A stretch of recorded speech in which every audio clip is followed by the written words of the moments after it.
हैदराबाद में पाक फौज की हिमायत में हैदर चौक से प्रेस क्लब तक एक बड़ी रैली निकाली गई, जिसकी क़ियादत सूफी उम्रदराज पाकिस्तानी ने की। रैली में शहरियों की बड़ी तादाद ने शिरकत की और हाथों में पाकिस्तान के झंडे उठाकर पाक फौज के हक में नारे लगाए। रैली से खिताब करते हुए मुकर्रीन का कहना था कि पाक फौज मुल्क की सलामती और दिफा के लिए दिन रात कोशां है और पूरी कौम अपनी अफवाज के साथ खड़ी है। मुकर्रीन ने कहा कि हम सब मुत्तहिद हैं और पाक फौज हमेशा कायम और दायम रहेगी। उन्होंने मजीद कहा कि आसिम मुनीर की हिकमत अमली के बाइस मुल्क तरक्की की राह पर गामजन है। रैली के शुरका ने मुल्क की इस्तेहकाम, यकजहती और सलामती के लिए पाक फौज के किरदार को सराहते हुए मुकम्मल हिमायत का इजहार किया।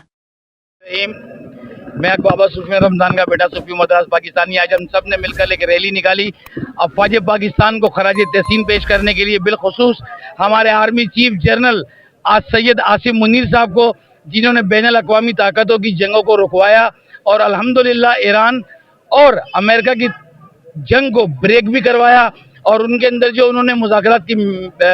मेज सजाई है, हम इस बात के ऊपर अपने आर्मी चीफ को खराज तहसीन पेश करते हैं। जनाब सूफी उम्रदराज भाई को पाकिस्तान सुन्नी तहरीक की जानिब से मुबारकबाद पेश करता हूँ कि उन्होंने एक शानदार रैली निकाली पाक फौज के लिए और फील्ड मार्शल सैयद आसिम मुनीर साहब की